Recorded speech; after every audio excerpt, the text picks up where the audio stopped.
Hi, everybody. Thank you so much for joining and watching either live or watching the replay. Today we have with us Executive Director of Georgia Options, Rena Harris, and we're here to talk about a really serious topic, and that is some upcoming changes to one of our Medicaid waivers here in Georgia. It's actually the now and comp waiver. And so we wanted to bring Rena on because there's a lot of advocacy activity going on right now. And so I wanted to bring her on and to talk about ways that we can all get involved and also to talk about what the issues are. Whoops, let me turn off my phone. Anyway, if you're watching live, give me a shout out. Again, this was very impromptu because things change pretty rapidly in terms of, policy, et cetera, and activity and advocacy. So I just wanted to come on and ask Rena some questions. So Rena, thank you so much for being on today, for agreeing to do this so very last minute. I appreciate your being very gracious to do this. So tell us a little bit first, if you could tell us, hey Heidi Fernandez, good to see you. If you could tell us first what the issue is. It's concerning the comp waiver. And so if you could just briefly outline what's going on. I sure will. And thank you, Rita, for having me. I'm honored. I also want to mention, in addition to Executive Director of Georgia Options, also a member of the Georgia Council on Developmental Disabilities. And so as I've been getting used to that position, it's part of what I want to do is help disseminate some of the information that I find out to families and allies, other professionals, because there is so much information out there and it changes minute to minute, and we're all on the same team. So as much as I can get information and help spread it out, the better prepared we will all be. Right, and you bring up a great point, because there's a lot of information just swirling around. Not only do we have these changes, we have vaccines, we have electronic visit verification. There's just a lot going on. So anyway, back to you. Tell us what's going on. Yeah. Okay. So every 5 years, Georgia is required to submit an application for a comp waiver renewal. And so the application has been submitted, and the current comp waiver expires in 7 days, which is important. So this application theoretically is supposed to be finalized and start April 1st. The last iteration of the application has some really significant changes that are going to affect all people in Georgia with disabilities, whether they're currently in services or they're on the waiting list or they're not even on the waiting list yet. The changes that were proposed will have far-reaching consequences, and everybody needs to know what those are. Do you want me to keep? Yeah, absolutely. Going? Tell us what the changes are, specifically the ones you're most concerned about. Sure.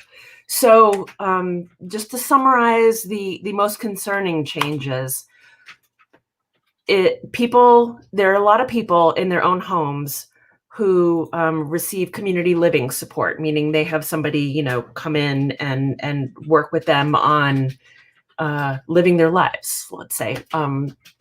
And if you have the maximum amount, that equals out to 6 hours a day. There's a service called additional staffing that augments that based on a person's need, if they need more than 6 hours a day because they have exceptional medical or behavioral needs. Right now, it's based on the person's need and documentation. This application proposes to cap that at no more than 6 hours a day, period. Okay. And then limited exceptions. The one most relevant to folks who are receiving services in the community is that they have to prove that they can't live with a roommate. So that's a concerning change. Another concerning change is for those people living in their own homes, skilled nursing services is going to be capped at 16 hours a day. So for both of these caps, if anybody requires more than this amount of service, they're going to be forced to leave their homes because they'll only be able to receive this service in a place that provides CRA services, which is a group home or host home. Those are the only two places you can get 24-hour services. So anybody who requires this level of service will have to leave their homes. So the other, another concerning point of the waiver renewal is the change in definition for community living services. And it basically says that anybody who requires more than 12 hours of support per day could be ineligible for this service period. So what that means, just as an example, if somebody is currently living in a group home and wants to move into their own home with a roommate, they could be deemed ineligible to receive the service period. So never mind the caps, you can't do it at all because you've been assessed to need more than 12 hours a day. So it limits who can even be eligible for the service in the first place. So if somebody says, well, my daughter needs somebody around the clock, at least knowing where they are and what they're doing, they could be determined to be ineligible for CLS services. Other things that are concerning about the waiver renewal is the elimination of behavior support and supported employment for those who are participant directed. Trying to remember all of these off the top of my head, but those are the major ones that are concerning in this. Okay. The implication is basically that anybody who's going to need more than 12 hours of services for the next X number of years, you will no longer have the option to live in your own home. You are going to have to live with your family in a group home or a host home. And God forbid something happens to your family, a group home or host home will be your only option, that just doesn't seem like the right direction. So this is very concerning. And you say that in 7 days, the waiver renewal will be finalized, right? Now, there is a transition period for the folks that do receive the round the clock in their own home, right? Is that sort of one of the concessions, that there's a transition period that's 18 now to 24 months or something like that? Can you talk a little bit about that? Sure. And I don't know if I would say it was a concession because the transition period was already in the original version. It was just extended in response to some of the concerns. So these changes are made based on ISP. Okay. And as we all know, the ISP is done on the person's birthday. So it was already going to be a 12-month process as the person comes up on their ISP, right? And that's when their services were going to change.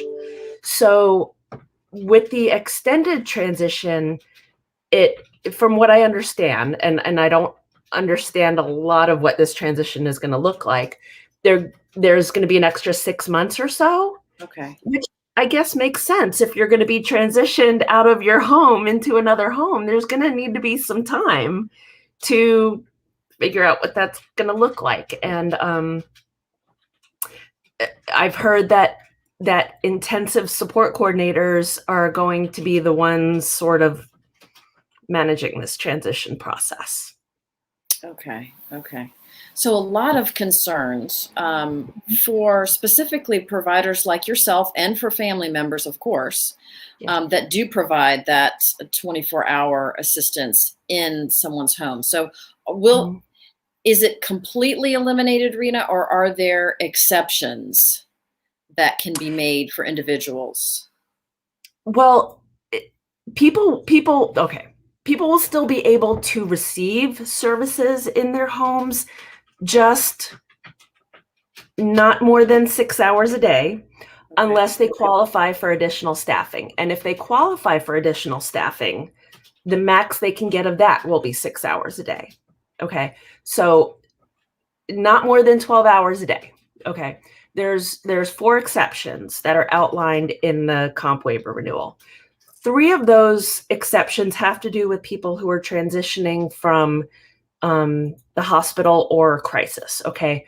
The fourth exception for the cap on additional staffing is if people can prove that they cannot live with a roommate based on DBHDD assessment.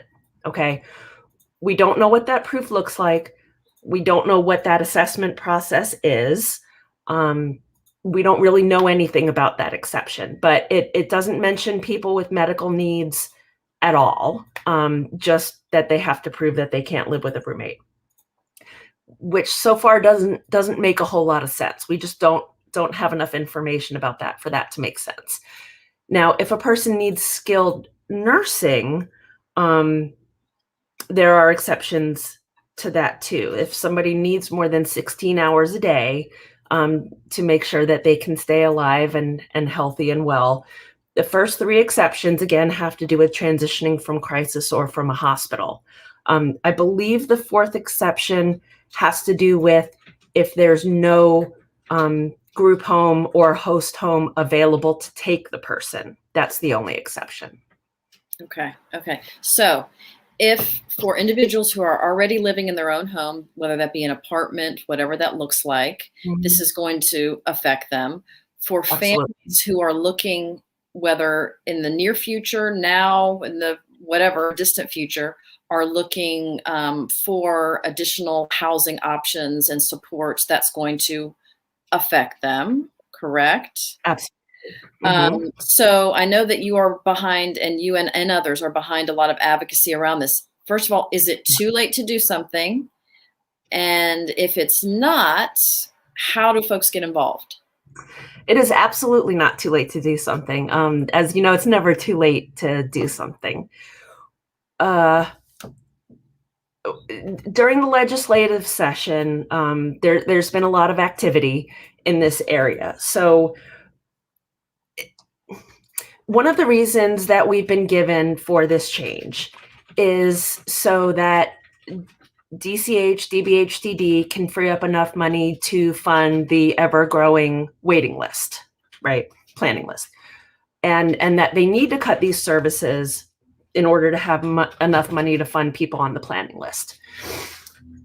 So the first thing that we as advocates, family members, need to be mindful of is that this could pit people and families against each other, right? Because there's so many people on the waiting list with so many needs.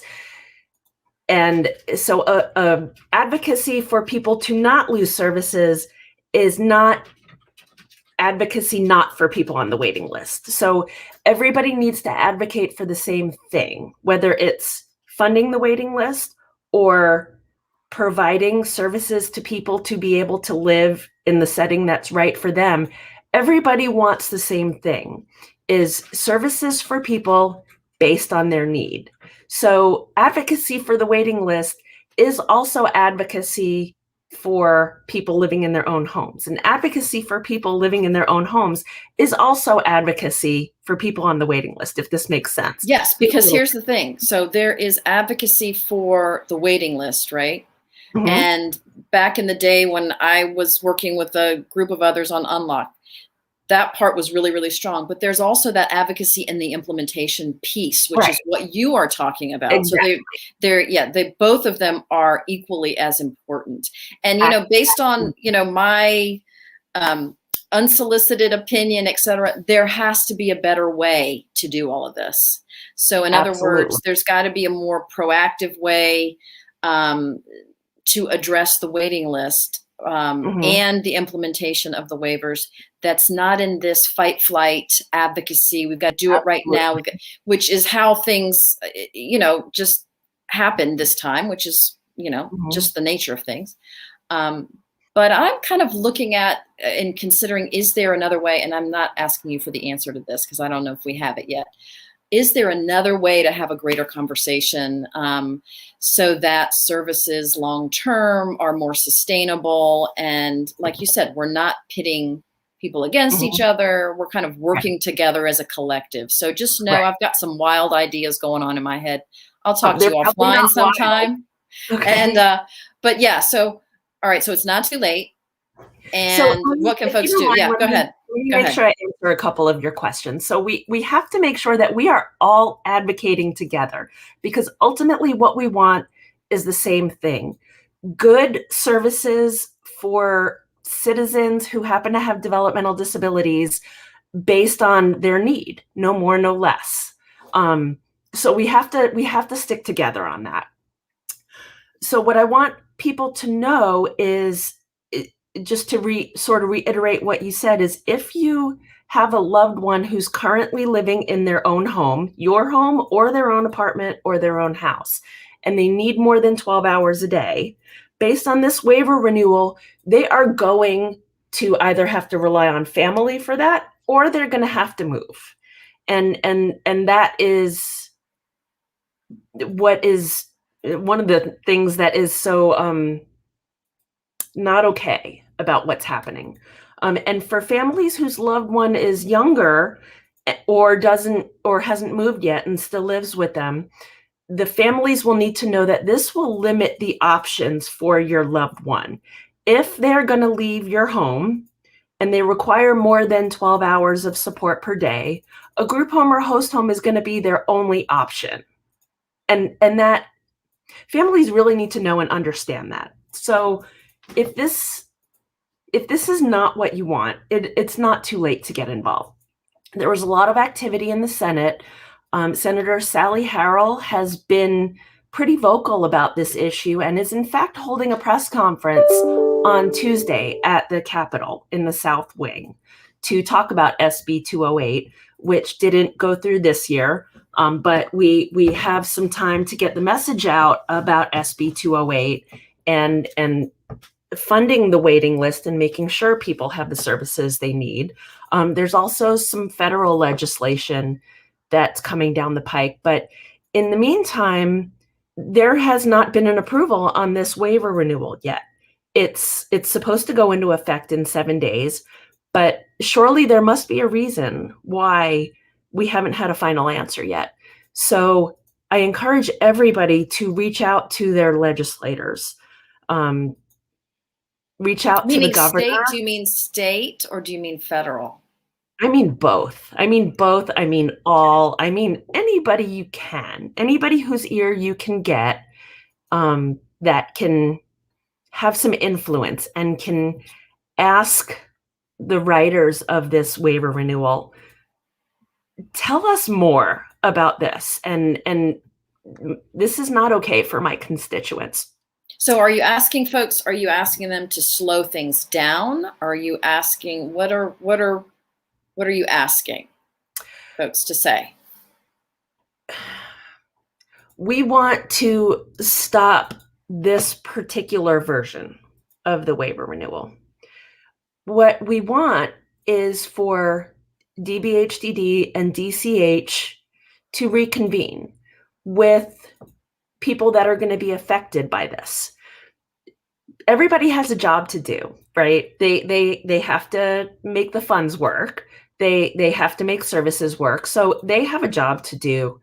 And we want to help. We want to get stakeholders together to work with DBHDD and work with DCH to come up with services that make sense for everybody. Services that are not attached to where a person lives. So right now you can only get 24-hour services in a provider-owned and operator setting.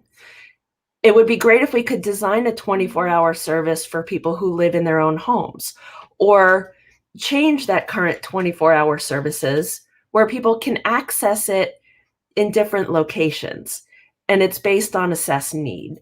That's really what we want to happen, and we're willing to come to the table, and I'm sure families are willing to come to the table, and self-advocates, to do this in a way that makes sense. That's what we ultimately want, is let's hold this for a minute and get together and figure this out together, because there's got to be a way. Okay. And I am really interested in having that difficult conversation. I think it's a great, everyone coming together, because stakeholders are just as important as our folks in state government, et cetera. Yeah.